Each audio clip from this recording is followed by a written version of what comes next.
Okie doke. Hi folks, welcome to the channel. This is my zoo. Now this is not going to be Let's Play footage obviously because I'm not actually playing the game. I'm just showing off what I've already played, what I've already created. And also this is my first gameplay recording ever, so if it's a little bumpy occasionally I do apologize. Let's turn the light on there. Darkness has fallen, obviously. This is a franchise playthrough, and we're going to start off in the entrance, because why not? Now I'm going to try and keep the turns and the transitions smooth as I can, but of course, you know, I can't guarantee everything. So let's turn this way. And this is going to be awkward. Turning is hard with the keyboard. So this is the entrance, obviously, and we're inside the entrance, and we come in. Ah, here comes the sun. Doo-doo-doo. And now you might notice that I've built up everything on that side and almost nothing on this side. So let's start on this side. Now, what we have here is back here, if you can see my cursor, back here we have an employees area with the fence, and you can see stuff back there. That's the primary staff building, mostly used, mostly using the New World set. Has all the basic amenities, plus a nice little garden for the staff. And then we pull back through here, and we have our first gift shop. Something I learned from the theme parks here in Florida is always put a gift shop near the door. Always put a gift shop near the door. Despite the fact that I've got gift shops all through the park, this one is making money hand over fist because it's just, the people leaving. So then we have the zoo map. This is a blueprint. I got it from the workshop. I'm not ashamed to say that I use blueprints. What I did to get the people to stop in front of it was I added a couple of information kiosks, the standard education kiosks, and I just slid them back inside the thing so you can't, you can't see the education kiosks because they're tucked inside. But trust me, they are there, and so people stop and they look at the map, and it gives you the impression that they're reading the map instead of, looking at the education.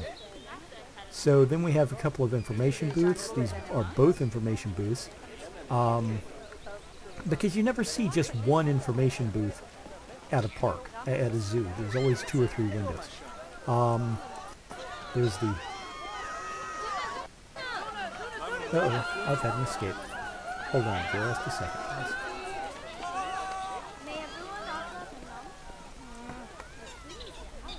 Well, I hadn't planned on showing you this part. This is the sea of grass. It is the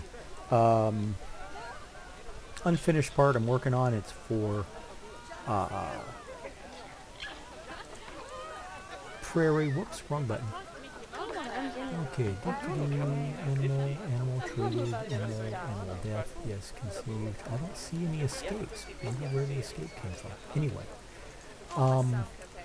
that's the unfinished section. I'm still working on it. It's going to be nice and built up by the time I get finished, and I'm calling it the Sea of Grass. I made these. I made signs like this for all of the areas. So, rule 2 that I learned from theme parks was always put a bathroom near the entrance. So, there's the bathroom, and then we get to the finished area, and that is the living desert. Again, I made signs like this for all the various areas, and it's going to appear in my zoo. You walk into the entrance, and of course on the right you've got your merchandise and more information. You can never have enough merchandise and information. And then on the left you have your first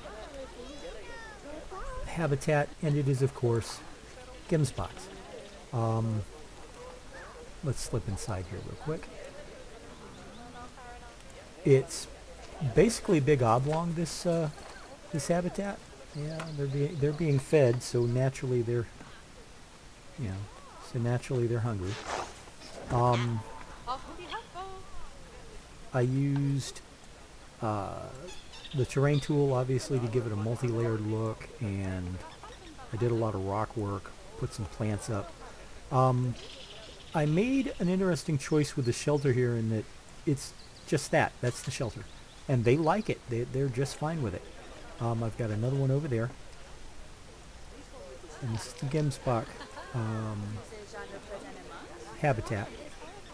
Excuse me. Yeah, I think the hardest thing about this tour is going to be getting the constantly rolling monologue. You may notice little wisps of cool air coming in here. The average temperature on a summer day in this zoo, since it's the grassland map, is 108, and all I was getting was, oh my god, it's scorching, I need a drink, I need a drink, I need a drink. So I put coolers, habitat coolers, in the path. And I didn't set it too low, I just set it to 75, but it does the trick. And let's see, we've got another drink stand here. I'm going to turn this way slowly. I wish I was better at the controls, guys, but I'm not, so I apologize. Education board,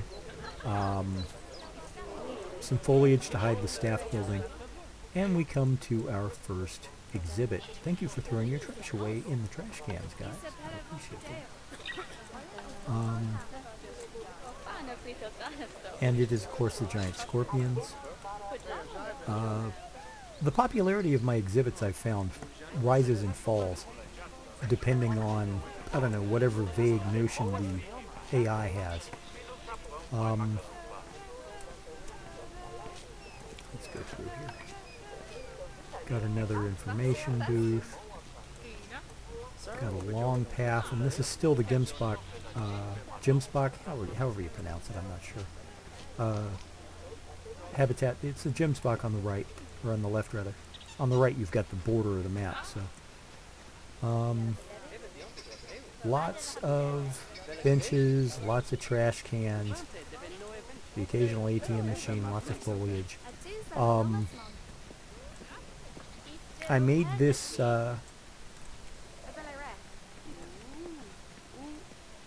shade out of the standard pieces, you know, just using the standard circle technique. You know how to do it. Got more drink stands over here. Okay.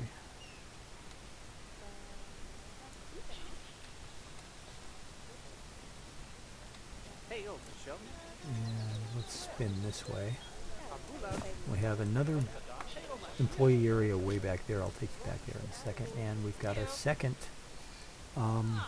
exhibit. It's the death adders. Again, the exhibit animals tend to go up and down as far as another water shop and the vendors on a break. Up and down in popularity, I've discovered. And we go up this long and winding road. There's a generator. And we get to the staff buildings. Now, one of the things that I did on purpose was I themed all of the habitats and all the guest buildings to the biome. You know, desert in this case. But there's no zoo on the planet, and no theme park for that matter, that themes the backstage area. They just don't. But why bother? You know, bathrooms. Oh, and here's what I was talking about with the air conditioner in the path. It really cut down on guest complaints. And here we have our second habitat. These are the Bactrian camels. I like using sunken habitats just because it's just something I like. You know, Bactrian camels, they have their space, they have their toys and their hill and their baby. And in addition to the shades out in front, I also have a barn for them in the back. And let's get back here. You know, I hope I'm not moving this camera too quickly. I really apologize if I am. I'm back here. I have yet another set of shops. This complex also has a bathroom and a staff room in it, a staff break room. Now, over here, let's back up some. Over here, this is a path I will eventually use, but I haven't yet. But, you know, always leave yourself open. You got to keep the options going. And there's the path to the bathroom I mentioned, and there's the path to the staff room. That probably was a bit of a rush. I apologize. We'll come around here to our third and final desert biome exhibit, and these are the Gila monsters.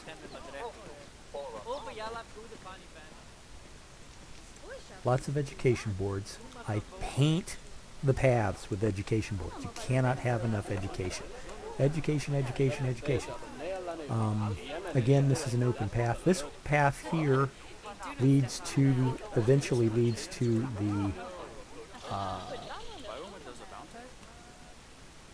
the grassland exhibits, the grassland biomes. But itself is not in the grassland, which is why it's the cracked stone and not the path I picked for the grassland. And then on this side we have our third habitat, which is gemsboks. Let's pull back a little so you can get a better see. Not the gemsbok, these are the springboks rather. You know, it's not that large. Springboks are interesting. A lot of people just think of them as grassland animals, but the truth is you can also put them in desert, and so that's why I included them here, because the grassland's already overloaded with animals. You have more drink stands and such on the right. Some rock work, more education, a bathroom as we come forward.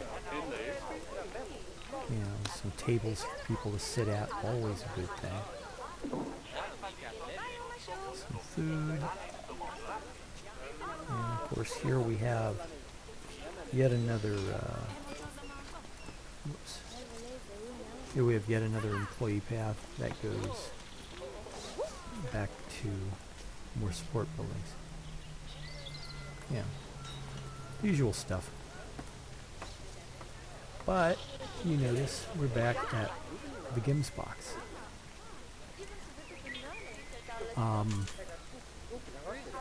Oh yeah, this is one of my workshop items. This is one that I made.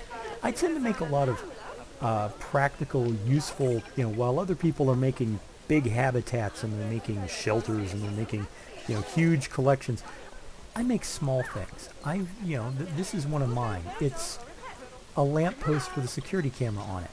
You see these kinds of things everywhere. How many lampposts have you ever seen in your life that had a security camera on it? Yet it's not an option in the game. So I figured, well, you know what? It's going to be an option in my game. So I created it. It's if you want it. Here's a little free advertising. If you want it, it's available on my workshop. So a little more advancement, and we come right back to the place where we started.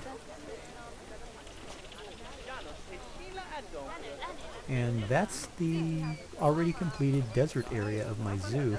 I'll give you a quick glance at the sea of grass, which of course, like I said, is the grassland area. It's going to have a lot of African theming just because 90% of grassland is African stuff.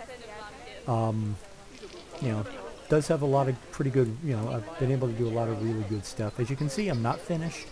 I haven't added decorations to everything. There's a lot of still open spaces, unused portions, but I do have a couple of habitats.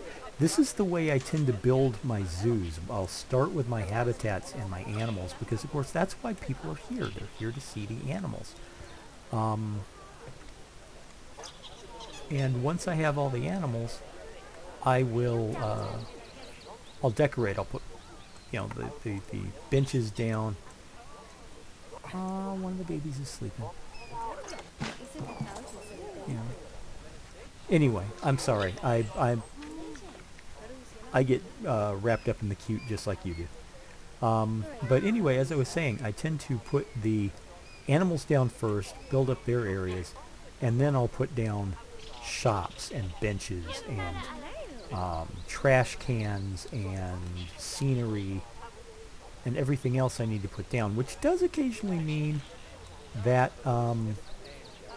every once in a while I'll have to pause the game and reallocate all my caretakers so that they clean up the trash and all.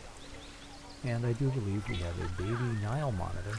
These are Nile monitors, obviously. I love the fact that Nile monitors get the rubber duck toy. I just think that's so adorable. And these are the only two habitats I have so far. The open space across the path, this one here, this is going to be spotted hyenas as soon as I start working on things again. And it looks like the sun's fallen, so that's okay. But yeah, the next animal is going to be spotted hyenas to go along with the African wild dogs, which of course are the... You know, African wild dogs are cool. I don't care what anybody says. They're cool. You know, they got a sleeping rock, and I don't know why, but I like the effect of the windows. I did theme these. I don't know why. I didn't theme the first ones, and then I went ahead and themed these. But you know what? It just works. It just works. I think it's because I wanted the thatch roof to be visible to the guests. So let me pull back some. This is going to be, like I said, this is going to be the grassland area. This huge empty space right here, that big curve, is going to be a multi-species savanna habitat, and I plan on having warthogs and ostriches and zebras and African buffalo and giraffe in it. I haven't quite decided what I'm going to do with this space yet, but I know that at least a portion of it is going to be cheetahs. Like I said, I haven't decided what the rest of it is. Anyway, that's my zoo so far. We'll see how it goes. I'm happy with it. I hope you enjoyed this tour. I'm sorry if my moving the camera got to be a little too much, because I know it's entirely possible to give a viewer of one of these videos complete and total vertigo by moving the camera too quickly. And as the sun goes down, you'll see all the lights. Get a little water. I've been talking for a while. Hopefully the audio on this comes through. I've been trying to talk at a normal voice without shouting into my microphone, but for all I know, it's going to come out as a whisper. So I'm going to sign off. Again, I hope you enjoyed the tour, and I will talk to all of you later. Bye-bye.